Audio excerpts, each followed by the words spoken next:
Normalisation की बात करेंगे कि किस शिफ्ट को कितना नॉर्मलाइजेशन मिल रहा है, किस शिफ्ट को हमारे हिसाब से कितना नॉर्मलाइजेशन मिलेगा।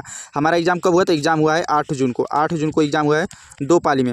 फिर हमारा एग्जाम हुआ है 9 जून को, फिर एग्जाम हुआ है 9 जून को, और फिर हमारा जो एग्जाम हुआ है ना वो हुआ है 10 जून को। और देखिए यूपीएसआई से आप इस भर्ती की तुलना मत करिए, क्योंकि यूपीएसआई में 4,4543 पोस्ट थे, इसमें आपके पोस्ट 32,000 हैं। बहुत सारे स्टूडेंट कमेंट कर रहे हैं ना कि जब 60,000 भर्ती थी तो उसकी कट ऑफ हो गई थी, तो इसका भी हाई जाएगा। देखिए 60,000 वो जो भर्ती आई थी वो बहुत दिनों बाद आई थी, उसमें सभी स्टूडेंट इकट्ठा हो गए थे, तो ज़्यादातर पढ़ने वाले मैक्सिमम स्टूडेंट तो उसमें ही चले गए।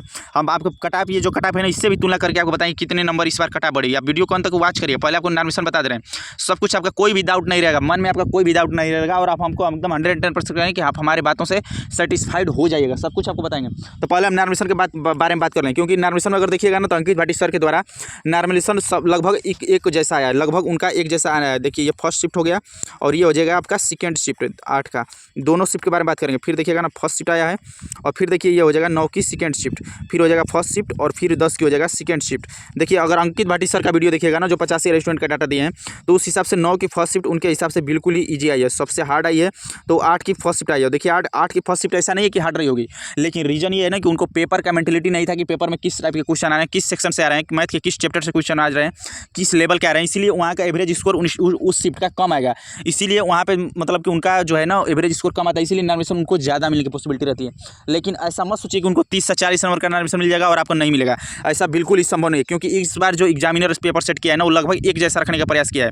अगर 8 जून को फर्स्ट शिफ्ट में देखा जाए तो जीके टफ थी, लेकिन सेकंड शिफ्ट में देखा जाए तो फर्स्ट शिफ्ट में देखा जाए तो हिंदी टफ थी, सेकंड शिफ्ट में देखा जाए तो जीके टफ थी। इसी तरह हर सेक्शन में किसी शिफ्ट में कोई मैथ में हार्ड कर दिया, किसी में रीजनिंग, किसी में जीके, किसी में हिंदी, तो इसी तरह सबको हार्ड किया। और देखिए जो बाद के जो शिफ्ट है ना, जो 8 के बाद के शिफ्ट है, जैसे 9 हो गया और 10, तो ये लोग जो स्टूडेंट है ना इनको पूरा पेपर का माइंडसेट मिल चुका था कि इस प्रकार के क्वेश्चन आ रहे हैं, इस टाइप से क्वेश्चन आ रहे हैं, और जो है पेपर है ना वो बिल्कुल ही एक लेवल जैसा है। यानी लेवल कहने का मतलब है कि जो टॉपिक को इसमें टच किया है उसी टॉपिक को आने वाली शिफ्ट में भी टच किया है। तो जो बाद वाले शिफ्ट हैं, जो 8 के बाद वाले एग्जाम वाले शिफ्ट हैं 9 के और 10 के, तो उनको नॉर्मलाइजेशन बहुत कम मिलता है। रीजन यही होता है ना कि उनको पेपर का आइडिया लग चुका होता है और उनको शिफ्ट जो है एवरेज ज़्यादा आता है। लेकिन अगर बात करिएगा ना, अगर हम बात करेंगे, हम अपना अनुमान बता रहे हैं, अपना पर्सनल ओपिनियन हम बता रहे हैं कि जो है आपको नॉर्मलाइजेशन कितना मिलेगा किस शिफ्ट को। क्योंकि देखिए जब अंकित भाटी सर भी बताए हैं और एग्जामपुर वाले विवेक सर भी, तो हम भी अपना बता रहे हैं। जब आएगा आपको रिजल्ट आप खुद देख लीजिएगा कि आपको नॉर्मलाइजेशन कितना मिला है। तो देखिए 8 तारीख को फर्स्ट शिफ्ट को, अगर हम बात करेंगे 8 तारीख को फर्स्ट शिफ्ट को, तो 8 तारीख को फर्स्ट शिफ्ट को हमारे हिसाब से मिनिमम 14 नंबर मिलेगा, 14 नंबर, और मैक्सिमम इनको मिल सकता है ना तो 18 नंबर, 14 से 18 नंबर इनकी नॉर्मलाइजेशन मिलने की पूरी पॉसिबिलिटी है। अगर हम बात करेंगे सेकेंड शिफ्ट को, तो सेकेंड शिफ्ट को हम पर्सनल ओपिनियन आपको बता रहे हैं, तो पर्सनल ओपिनियन के अनुसार सेकंड शिफ्ट को कम से कम 6 से 8 नंबर का नॉर्मलाइजेशन मिलने की पूरी पॉसिबिलिटी है। क्योंकि इनको भी पेपर का आइडिया नहीं था। फर्स्ट शिफ्ट वाले 12 बजे बाहर निकले तो ये एंट्री कर दिए 1 बजे, तो इनका भी पेपर का आइडिया नहीं था, तो उस हिसाब से इनका भी शिफ्ट का एवरेज कोई खास नहीं आएगा, तो इनको भी नॉर्मलाइजेशन सेकंड हाईएस्ट या थर्ड हाईएस्ट में मिलना ही चाहिए। फिर देखिए 9 की फर्स्ट शिफ्ट जो अंकित भाटी सर बताए ना वो सबसे ईजी बताएं कि इस शिफ्ट को 0 नंबर का नॉर्मलाइजेशन मिलेगा, इसीलिए पूरा स्टूडेंट घबराए हुए हैं। लेकिन हमारे हिसाब से 0 नंबर का इनको नॉर्मलाइजेशन नहीं मिलने जा रहा है। हमारे हिसाब से इनको नॉर्मलाइजेशन कम से कम मिलेगा। अगर कम से कम में भी बात करें ना तो 0 नंबर का हम नहीं कह सकते हैं। हम अगर आप हमसे पूछेगा तो हमारे हिसाब से इनको नॉर्मलाइजेशन कम से कम 4 से 6 नंबर का मिलेगा। आपको ये भी बताएंगे ना कि जो यूट्यूबर या बड़े या कोई भी कह दे रहा है कि 30 नंबर का नॉर्मलाइजेशन मिलेगा, 40 नंबर मिलेगा, क्योंकि स्टूडेंट यहीं से घबराए हुए हैं कि अगर मान लीजिए हमारा स्कोर सेम रह गया, मान लीजिए 9 के फर्स्ट शिफ्ट में 0 है और किसी शिफ्ट को 30 नंबर मिल गया तब तो वही हो जाएंगे, ऐसा पॉसिबिलिटी नहीं है। आपको बताएंगे, आप सब कुछ अंत तक जरूर वॉच करेगा। फिर बात करेंगे सेकंड शिफ्ट को, तो सेकंड शिफ्ट भी सेकंड हाईएस्ट में है, तो इनको भी जहाँ तक हमको लग रहा है ना कि इस शिफ्ट को भी 10 से 14 नंबर का नॉर्मलाइजेशन, 10 से 12-14 नंबर का नॉर्मलाइजेशन इस शिफ्ट को भी पूरा चांस है कि मिलेगा ही मिलेगा। फिर बात करेंगे 10 की फर्स्ट शिफ्ट को, तो 10 की फर्स्ट शिफ्ट को इसको भी कम से कम 4 से 6 नंबर का नॉर्मलाइजेशन मिलेगा। और 10 की सेकंड शिफ्ट को इनको भी कम से कम मान लीजिए कि 4 से 6 इनको भी नॉर्मलाइजेशन, और इसको 4 से 8 सेकंड शिफ्ट को, इनका पूरा पॉसिबिलिटी है कि इतना नॉर्मलाइजेशन आपको देखने को मिलेगा ही मिलेगा।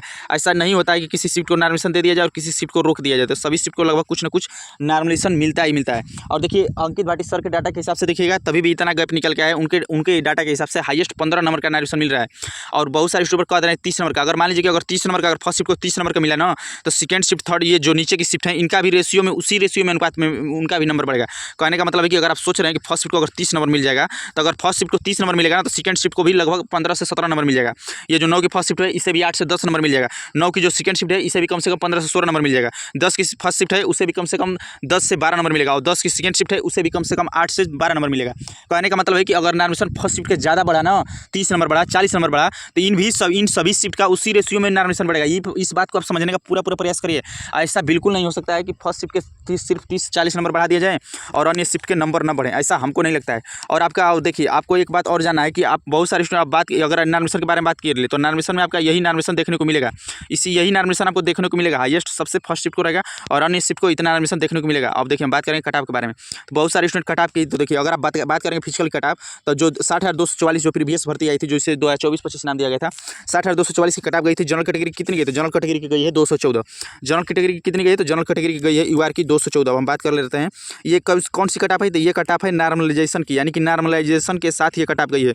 और उसमें देखिएगा तो अंकित भाटी सर द्वारा डाटा निकाला गया था, तो फर्स्ट शिफ्ट को 15 से 16 नंबर का नार्मल मिला था। तो उस हिसाब से अगर देखिएगा, अगर 15 से 16 नंबर घटा दिएगा, यानी जनरल की कटऑफ कितनी गई थी? तो अगर नार्मल के नंबर घटा दें, तो रॉ मार्क्स की अगर हम बात करें, तो रॉ मार्क्स पे कितना, रॉ मार्क्स पे जनरल की कटऑफ गई थी, तो रॉ मार्क्स पे बात करेगा, रॉ मार्क्स पे। तो इसी बात को आप समझिए, कटऑफ तो आप तुलना करते रहे, लेकिन नार्मल रॉ मार्क्स पे अभी देखिए, क्योंकि अभी आपके पास नार्मल का डाटा नहीं, अभी आपके पास अपना रॉ मार्क्स है, तो रॉ मार्क्स से ही हम कंपेयर करेंगे। तो अगर हम जनरल की रॉ मार्क्स देखें, तो 200 नंबर पे प्रीवियस में फिजिकल की कटऑफ लगी थी रॉ मार्क्स में। हम जनरल पे ही बात करेंगे। इसी प्रकार आप अन्य कैटेगरी का सभी का तुलना कर लीजिएगा, नहीं तो वीडियो बहुत बड़ी हो जाएगी, और वीडियो बड़ी होती है तो उस पर व्यू कम हो जाता है।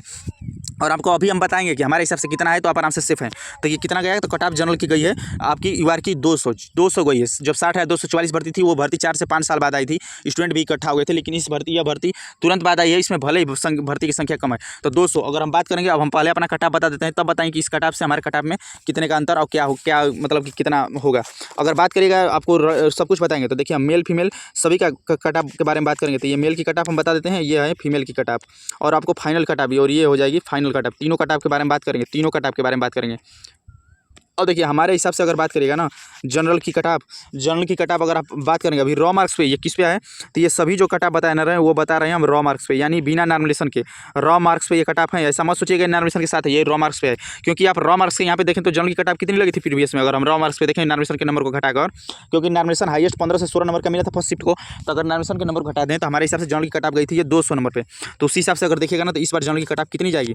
तो 200 नंबर पर गई थी, और 200 नंबर गई थी, तो मान